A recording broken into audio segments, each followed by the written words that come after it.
বেনজির আহমেদকে সংযুক্ত আরব আমিরাত পুলিশ কর্তৃক গ্রেফতার করা হয়েছে। অতি দ্রুতই তাকে বাংলাদেশে নিয়ে আসা হবে। এটি বাংলাদেশ পুলিশের একটি ঐতিহাসিক সাফল্য। এর মাধ্যমে আমরা বিচারহীনতার সংস্কৃতি থেকে বের হয়ে আসতে সক্ষম হব ইনশাআল্লাহ। পুলিশের সাবেক আইজিপি বেনজির আহমেদের দুবাই পুলিশ কর্তৃক গ্রেপ্তার প্রসঙ্গে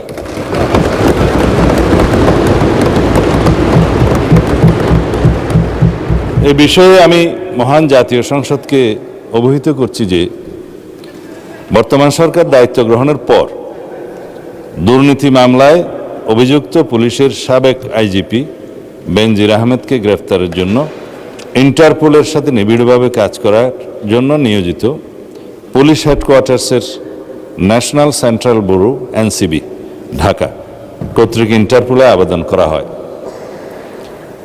তৎপ্রেক্ষিতে গত 11 এপ্রিল 2025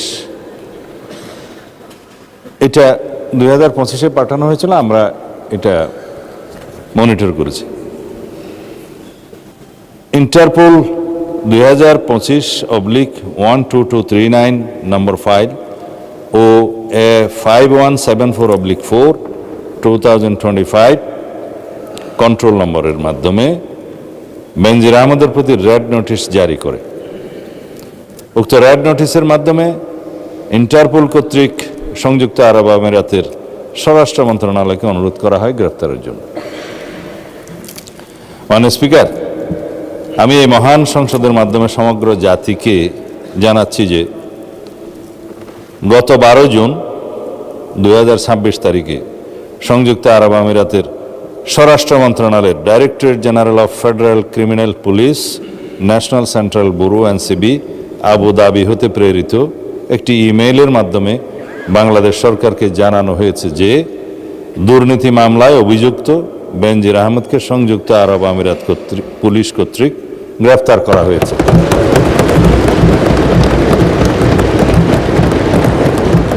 এবং তিনি বর্তমানে সেখানে আটক আছেন। মাননীয় স্পিকার, আমি এই মহান সংসদকে আরও অবহিত করছি যে এনসিবি আবু ধাবি জানিয়েছে যে ইউএই ফেডারেল ল নম্বর 39/2006 অনুযায়ী গ্রেফতারের তারিখ হতে 30 দিনের মধ্যে কূটনৈতিক চ্যানেলের মাধ্যমে আনুষ্ঠানিক এক্সট্রাডিশন রিকোয়েস্ট প্রেরণ করতে হবে।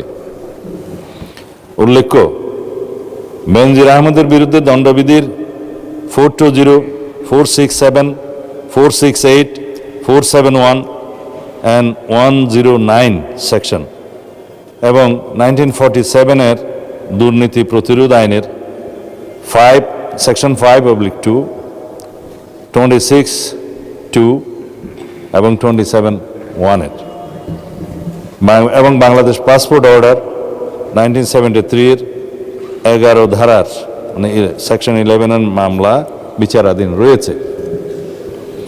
উক্ত বিষয়ে এনসিবি ঢাকা ইন্টারপোল চ্যানেলের মাধ্যমে রেড নোটিশ প্রকাশ, আন্তর্জাতিক সমন্বয়, বিদেশি কর্তৃপক্ষের সাথে যোগাযোগ এবং গ্রেফতার পরবর্তী ফলো আপ কার্যক্রম সম্পন্ন করেছে।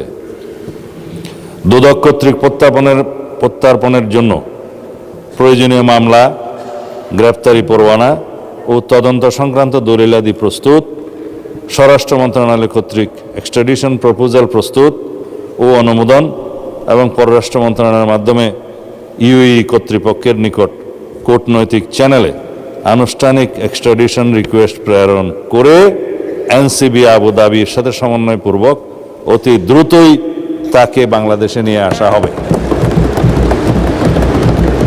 এটি বাংলাদেশ পুলিশের একটি ঐতিহাসিক সাফল্য। এর মাধ্যমে আমরা বিচারহীনতার সংস্কৃতি থেকে বের হয়ে আসতে সক্ষম হব ইনশাআল্লাহ। পাশাপাশি এর মাধ্যমে আমরা জাতিকে আশ্বস্ত করতে চাই যে অপরাধী যত শক্তিশালীই হোক না কেন, আইনের ঊর্ধ্বে কেউ নয়। এটি দেশে আইনের শাসন প্রতিষ্ঠা এবং বাংলাদেশের ইতিহাসে মাইল ফলক হয়ে থাকবে। মাননীয় স্পিকার, আপনাকে ধন্যবাদ।